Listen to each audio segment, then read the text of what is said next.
इयत्ता 6वी व्यावसायिक शिक्षण प्रकरण 1 शालेय परसबाग याची आपण आता थोडक्यात माहिती बघणार आहोत आणि उपक्रम 1 मधील जे क्वेश्चन्स आहेत ते पाहणार आहोत, त्यांची उत्तरं.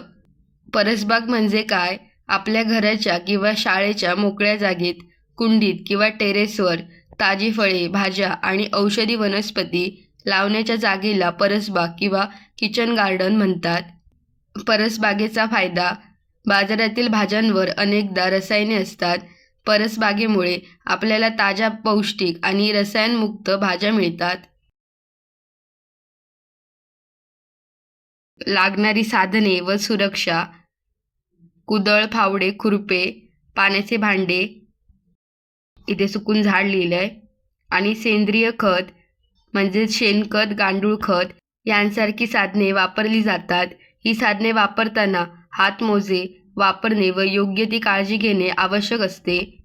आता आपण उपक्रम 1 क्षेत्रभेट, शेती व रोपवाटिका भेट यातील प्रश्नांची उत्तरे पाहू. 1. कोणती रोपे लावलेली दिसतात?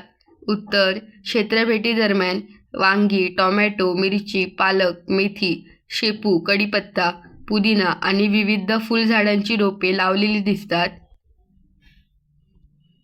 2. सर्व रोपे एकाच वेळी लावली होती का? उत्तर: नाही, सर्व रोपे एकाच वेळी लावलेली नव्हती. पिकांच्या कालावधीनुसार आणि आवश्यकतेनुसार निरनिराळ्या वेळी रोपे लावलेली होती. 3. परसबागेमध्ये कोणत्या भाज्यांची व फळझाडांची लागवड करता येईल?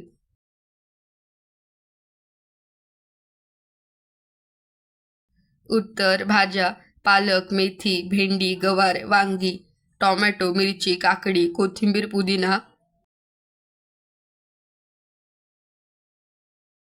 फळझाडे: फळे, पपई, केळी, लिंबू, पेरू, डाळिंब.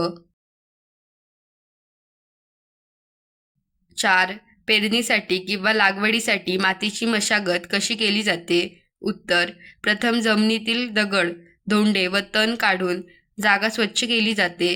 कुदळ किंवा फावड्याने माती उकरून भुसभुशीत केली जाते आणि त्यात शेणखत किंवा गांडूळ खत मिसळून वाफे तयार केले जातात.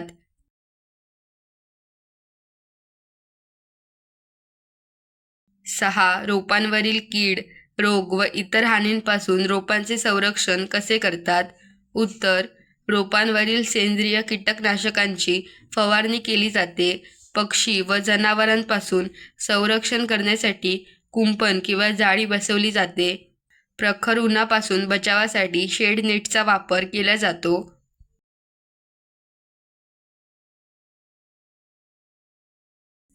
भेटीदरम्यान शिकलेल्या नाविन्यपूर्ण गोष्टी कोणत्या होत्या?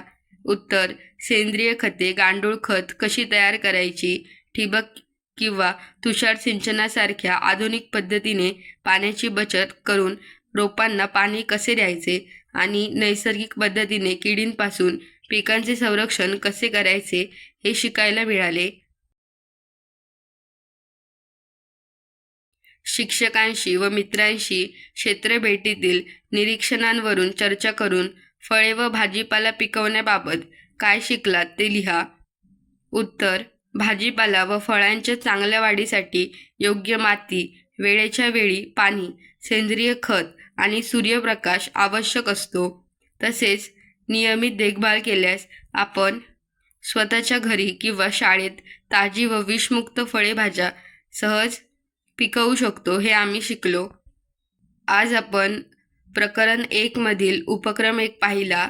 पुढच्या व्हिडिओमध्ये आपण उपक्रम 2 आणि त्याच पुढचे उपक्रम पाहणार आहोत.